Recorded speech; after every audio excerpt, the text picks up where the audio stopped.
ஸ்ரீ மகாகுரப்யோ நமஹ. ஹரிஹி ஓம்.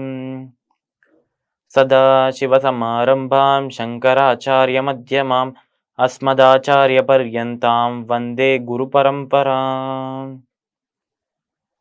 GeM TV நண்பர்களுக்கு எனது வணக்கங்கள். இன்றைய நாள் அனைவருக்கும் இனிய நாளாக அமைய எல்லாம் வல்ல இறைவனை வேண்டி இன்றைய மதமும் நம்மதமே நிகழ்ச்சிக்கு செல்வோம். இன்னைக்கு நம்ம பிரம்மதேவர் மேல இருக்கிற ஒரு காயத்ரி மந்திரத்தை அர்த்தத்தோட பார்த்துட்டு நேற்றைய தினத்தின் நீதி கதையின் தொடர்ச்சியை காணலாம். ஓம் சதுர்முகாய வித்மஹே ஹம்சரூடாய தீமஹி தன்னோ பிரம்மா பிரச்சோதயாத். இந்த மந்திரத்திற்குண்டான விளக்கம்.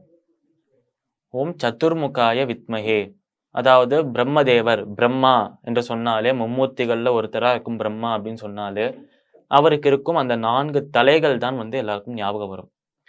அதனால் 4 தலைகள் உடைய, 4 முகத்தை உடைய, 4 முகங்களை உடைய பிரம்மதேவருக்கு நமஸ்காரம் அப்படின்னு சொல்றோம். ஓம் சதுர்முகாய வித்மஹே ஹம்சரூடாய தீமஹி, அதாவது எப்படி விஷ்ணுவுக்கு கருடன் வாகனமாக இருக்கிறாரோ அதே போலத்தான் நம்ம பிரம்மாவிற்கு ஹம்சம், அதாவது அன்னப்பறவை வாகனமாக இருக்காம். அதனால 4 முகங்களை உடைய ஹம்சத்தை, அதாவது அன்னப்பறவையை வாகனமாக உடைய பிரம்மதேவருக்கு நமஸ்காரம். தன்னோ பிரம்மா பிரச்சோதயாத், அப்பேற்பட்ட பிரம்மதேவருக்கு நமஸ்காரம் அப்படின்னு சொல்றோம் இந்த மந்திரத்துல. இந்த மந்திரத்திற்குண்டான விளக்கம் இதுதான்.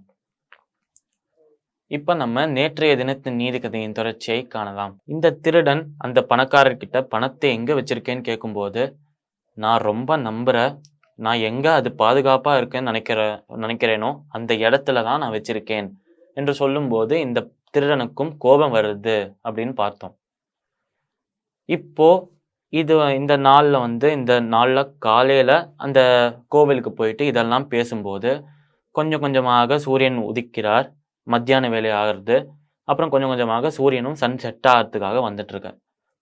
வரும்போது இது சாயந்தர வேலை, சாயங்காலம் வேலை. இப்பதான் அந்த பணக்காரன் ஊருக்கு திரும்ப வேண்டிய நேரம்.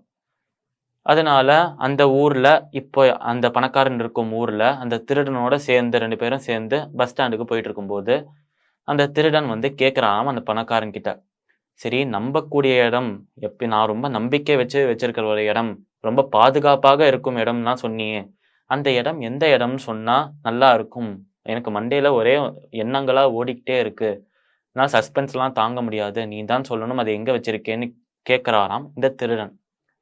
இந்த மாதிரி கேட்கும்போது அந்த பணக்காரன் சொல்றாராம், உனக்கே தெரியலையா, தினமும் நம்ம ஒரு கெஸ்ட் ஹவுஸ்ல தூங்குவோம்ல போயிட்டு அப்படின்னு சொல்றாராம் இந்த பணக்காரர். ஆமாம் அப்படின்னு சொல்றான் இந்த திருடன். அந்த கெஸ்ட் ஹவுஸ்ல தான் வச்சிருக்கேன் அப்படின்னு சொல்றாராம் அந்த பணக்காரன். அப்ப அந்த திருடனுக்கு ஒரே ஆச்சரியமாயிருத்தான்.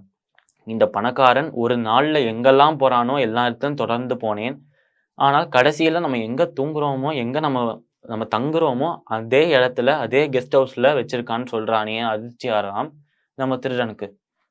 அப்ப அவன் கேட்கிறானா அந்த பணக்காரன் கிட்ட, சரி கெஸ்ட் ஹவுஸ்ல எங்க வச்சிருக்க அப்படின்னு கேட்கும்போது அந்த பணக்காரன் சொல்றானா, கெஸ்ட் ஹவுஸ்ல நம்ம தூங்கிட்டு இருக்கிற அந்த ரூம்ல உன் தலகாணிக்கு அடியில தான் வச்சிருக்கேன், அந்த தலகாணிக்கு அடியில வச்சிருக்கிற அந்த தலையணைக்கு வச்சிருக்கிற அந்த காசை அங்கேயே வச்சேன்னா தினமும் நீ தூங்கும் போது உன் தலையை அங்க வைக்கும் போது யாரையும் திருட முடியாது பாத்தியா அப்படின்னு சொல்றாராம் அந்த திருடன் கிட்ட பணக்காரன்.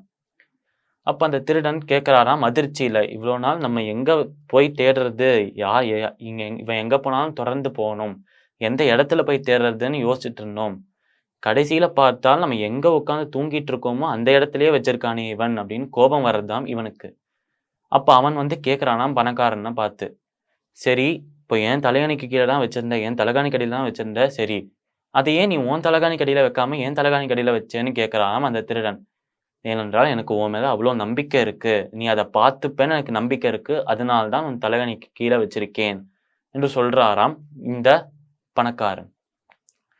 இந்த பணக்காரனும் இந்த திருடனும் 2 பேருக்கும் நடந்த இந்த கதையை ஒரு குரு, ஒரு ஞானி தன்னோட சிஷ்யர்களுக்கெல்லாம் சொல்லிட்டு இருந்தாராம். இந்த ஞானி இந்த சிஷ்யர்களுக்கெல்லாம் சொன்ன கதையை தான் நம்ம இப்ப பார்த்தோம். சரி, இந்த கதையை எதுக்கு அந்த ஞானி அந்த சிஷ்யர்களுக்கெல்லாம் சொல்லணும்னா, அது மூலமாக அந்த சிஷ்யர்களுக்கு ஒரு முக்கியமான விஷயத்தை கத்துக் கொடுக்கறதுக்காக பண்றாராம். அப்ப அந்த சிஷ்யர்கள்ல ஒருத்தன் எழுந்து கேட்கிறாராம் அந்த குரு கிட்ட, ஆச்சாரியனே இந்த விஷயத்தை எதுக்கு எங்க கிட்ட சொல்றேன், இந்த கதையை எங்க கிட்ட சொல்றதுக்கான அந்த அர்த்தம் என்ன, விளக்கம் என்னன்னு கேட்கிறானாம் அந்த சிஷ்யன். அப்போ அந்த குரு சொன்ன விஷயம்தான் இந்த நீதி கதையின் நீதியும் கூட. அந்த குரு சொன்ன விஷயம் என்ன, அந்த ஞானி சொன்ன விஷயம் என்ன, நாளை தினம் பார்க்கலாம். மீண்டும் நாளை சந்திப்போம். நன்றி, வணக்கம்.